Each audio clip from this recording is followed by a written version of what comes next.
lot of women with boyfriends cheat. How's that fucking mindfuck? Dude, I think it was 2019, I probably slept with over 50 women who had boyfriends. Like I'd fuck, almost like 50% of the women I'd fuck, like, oh yeah, they have a boyfriend, like shit. And no woman's ever truly single, to be honest. No woman is ever truly single.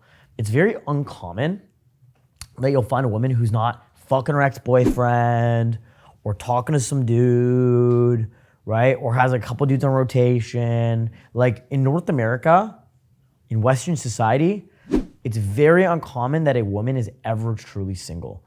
Instead, they do something called monkey branching. It's like before they get onto the next branch, they're not gonna let go of the old branch before they get the new one, right? So they're like, oh, got him, and then they let go of the last guy, right? So it's kind of usually like how it goes. So almost like every single girl that you get, it's like you're taking her from another man. Like every single girl that you seduce and hook up with, you took her off another dude. Does that make sense? A couple weeks ago, dude, I'm smashing this chick, and her boyfriend's fucking calling her. So I take her phone, I put it on airplane mode, right? And then at the end of the night, like her boyfriend calls, she's sitting on my couch, she FaceTimes the guy.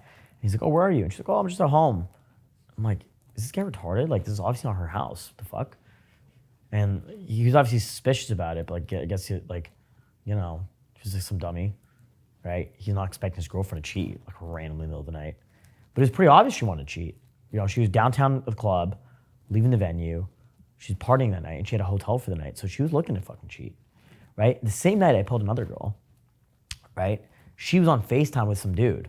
Right, so I started acting gay on FaceTime. I was like, what's up, sexy, right? And then same thing, I took her phone, I turned it do not disturb, so this guy would stop calling her because I'm fucking her. He kept calling her, so she kept like interrupting, right? And then he came to pick her up after I busted a nut in her. You know what I'm saying? Just so fucking crazy. So like no girl's ever truly single, right? Maybe they're talking to their ex, maybe they have some guy they're talking to, some guy's trying to date her, right? It's your job to like actually like be the king, like take her away and be the better option, right? I never feel like I'm taking value when I hook up with a girl who, even if she has a boyfriend or whatever, because I know I'm better. You know what I mean? I know I'm a better option. Does it make sense? So I don't find it like a negative. One thing it does fuck my head up is like, Jesus Christ, if there's a guy with better game than me, he can come over and take my girl, right? That's why it's important not to lead with money, because if you lead with money, then a guy with more money can get your girl.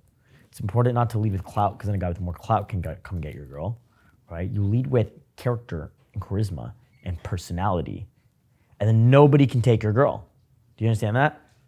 If you have the heart of a lion and you know you just know how to get the woman to submit to you, right, over a long period of time, no one can take your girl. Do you think any guy can take my girlfriends? There's a 0% chance of any man interfering with my relationships, straight up. Like the girls that are like actually like wifey, like the ones I've been seeing for like, if I see a girl for like longer than a few months, no dude can interfere with my relationship. It's just impossible. It's impossible, right? Because like, you can almost like predict a woman's behavior. So I preemptively drop the girl before she even gets to a point where she'd be fucking around with other dudes and shit. You know what I'm saying? It's interesting how that works. Well, that's how you fucking learn, is by taking action. You don't know what you don't know, right? And you take action, you're like, oh, I don't know how to do this. Let's go find the answer, right? Like I'm kind of in the same boat with certain things in like social media, for example. Like, oh, I don't know how to do that. Oh, wow, I don't know how to do this. Does it make sense? But you don't know what you don't know, right? And the only way to figure out what you don't know is by taking action. And then you become, so that's called unconscious incompetence. It's like you're pretty much social retarded. You have no idea what you don't know. Like for example, a lot of guys are like, I don't know how to make money. Well, yeah, because you don't know what you don't know, right? I know how to make money because I figured out what I didn't know. Then you have a conscious incompetence, right? Same with game, right? Now you guys are consciously incompetent right now. Do you all agree? You kind of know what you have to work on? Yeah. But when you started yesterday, you didn't know what you didn't have to work. Like you had no idea. You're just like, fuck, I don't know anything, right? So by tomorrow, you're actually gonna have a conscious competence where it's like you actually know certain things and you know what you know and you know what you don't know. You're gonna be consciously competent. By the end of the boot camp, after the boot camp, you just take massive action, you become unconsciously competent, right? That's where it's like you don't even know what you know. Sometimes I watch my old videos or I watch my old coaching videos and I'm like, did I say that? Holy shit, I'm fucking genius. How the fuck did I figure that out? Like, I didn't even know I knew that, right? But it's like clearly me speaking that on camera, right? Isn't that funny? So it's really interesting how that works, right? Like you'll have these like profound conversations like, whoa, I didn't even know I knew that. And maybe some of you guys have that in your careers, right? Because you all are experts. Like you're an expert with like computer websites and shit, right? Or you're an expert with construction, right? Does it make sense? Or accounting. So maybe you're just like an expert with certain things in your field, right? But if you're trying to master soul skills, you now have to, go towards mastering those skills, which you can actually do really quick. We'll get a good handle on them this week, okay?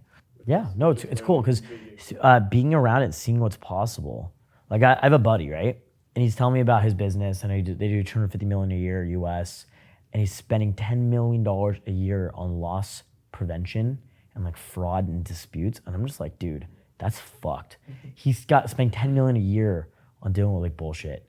And I'm like, God damn. Because I remember at that moment, I was like stressed and I was like, God damn it, dude. How do you deal with like fraud in your business and this and that, whatever, right?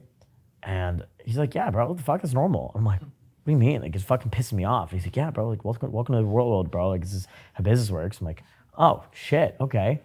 Like, it's crazy, right? So it's like it's interesting. Like, you guys are going through these like epiphanies in game. Like, I'm going through the same thing right now in business because I'm getting like a really hell of a business and I'm seeing like different paradigms. I'm like, holy shit, what the fuck, right? It's like, whoa, crazy, right? So I understand exactly what you're going through and feeling, right? Now I've already experienced all that with the game and the girl stuff, right? And then you get to walk that journey. Well, yeah, when you get so much anxiety, you just run up to the girls and talk to them last minute. It's actually really bad. It's actually really cringe. Let me explain why it's actually bad. Because you're getting so in your head that you don't talk to them, but then you force yourself to do it last minute. And you're surprisingly, it's like you're just communicating such lack of authenticity and lack of awareness for the other person because you're making it all about your emotions. These bitches don't give a fuck about you, bro. They don't know you. You're a random dude. They don't give a fuck about your approach anxiety. They don't care that you have social anxiety. They don't give a fuck that you have social anxiety or approach anxiety, okay? They don't give a fuck, okay? These sexy ass bitches don't care about your approach anxiety. What do they care about? All they can offer themselves, right? They care about how they feel. Women are subject to their emotions. They're out in public. The chick I hooked up with last night, 105 pounds. Tight ass waist, amazing ass, bro. Oh my God. Guys, it was amazing. Holy shit. Holy fuck. This girl was so fucking sexy. I couldn't believe how sexy she was. She's like half French, half German, right? But like born, raised in like a small town in Canada. Absolute bombshell. Absolute, dude. She's hot. And she wants to date me, which is perfect. So next time I fuck her, I have to give her even better dick than I did last time. Pop a Viagra and just... Because that's how you make your girl fall in love. That's how you make your girl fall in love. And why am I doing that? Why did I make her come? Why did I bust out a vibrator? Why did I do all these things? Make her have an amazing experience. Why did I make her orgasm? Why did I give her multiple orgasms? Why did I fuck her super quick and still make it to the club to see you guys on time? Why did I do all that? Does anyone know? Does anyone know? To show value.